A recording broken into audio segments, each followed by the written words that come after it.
Toys R Us didn't fail because people stopped buying toys. It failed because it was buried alive by debt. This isn't just a story about a beloved store closing down. It's a cautionary tale about how financial decisions made in a boardroom can dismantle an empire, piece by piece.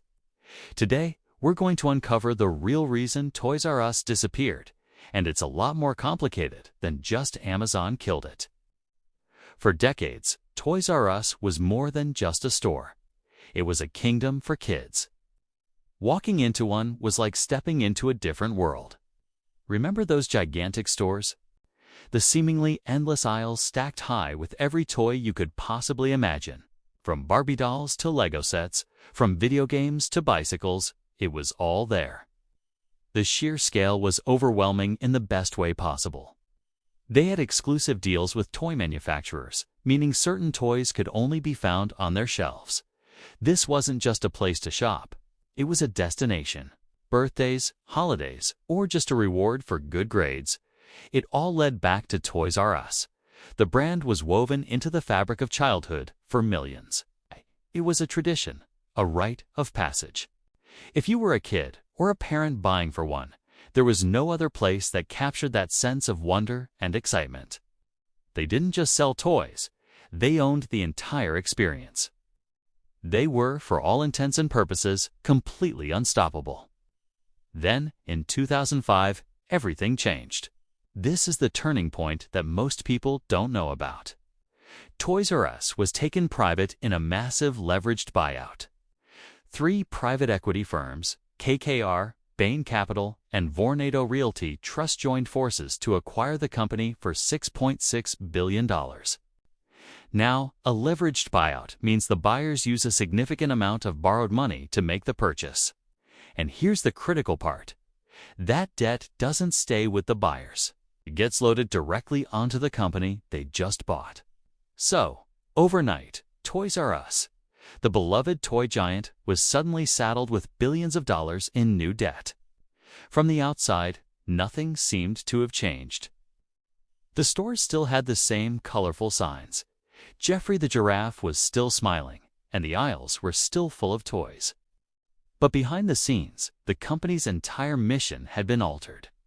The focus was no longer on being the best toy store in the world. A new invisible priority had taken over: paying back that mountain of debt. This is where the slow decay began. Imagine trying to run a marathon with a massive weight strapped to your back. That was Toys R Us after the buyout. A huge portion of the money the company made from selling toys did go back into making the business better. Instead, it was immediately siphoned off to cover massive financial obligations.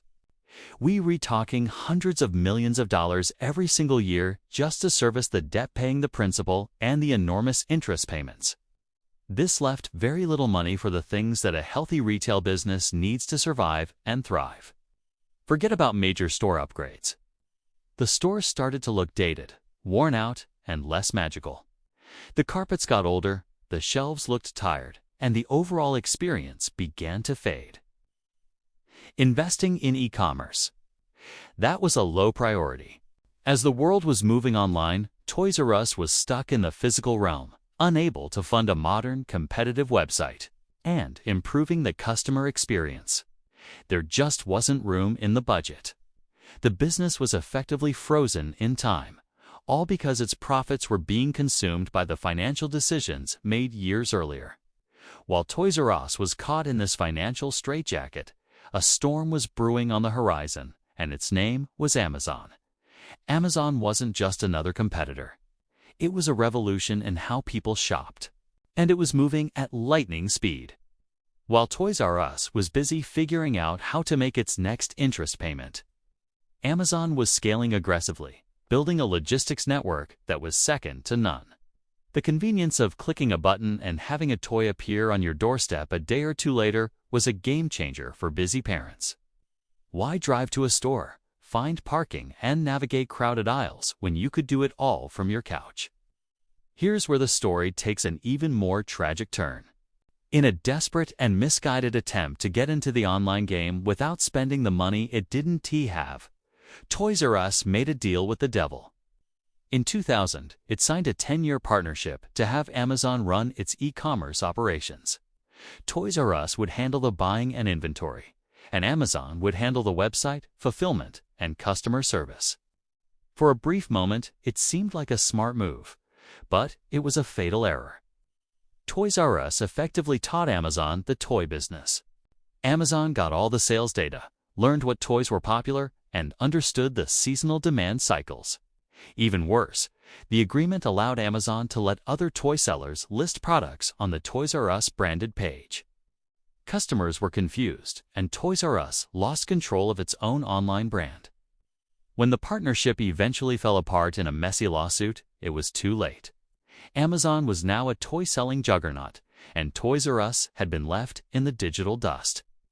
The very thing that once made Toys R Us a tight-knit, massive, warehouse-sized stores became its biggest liability. In the golden age of brick-and-mortar retail, having a huge physical footprint was a sign of dominance. It created a high barrier to entry for any potential competitor. Who else could afford to build and stock such enormous retail palaces? But in the new era of e-commerce and changing consumer habits, these giant stores became anchors, dragging the company down. The costs were staggering. High rent for prime retail locations drained cash. The sheer size of the stores required a large number of employees, leading to high staffing costs. And as more and more shoppers moved online, foot traffic began to decline. The magical aisles that were once packed with excited families started to feel empty and cavernous. The business model that had built the Toys R Us empire, big stores, huge selection, was now actively working against it.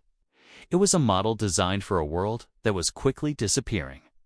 By the time the 2010s rolled around, the writing was on the wall. The situation had become a perfect storm of failure. Competition was more intense than ever. It wasn't just Amazon anymore. Big box retailers like Walmart and Target had significantly upped their toy game, using toys as loss leaders to get families into their stores to buy other, more profitable items. They were lean, efficient, and didn't have the same debt burden.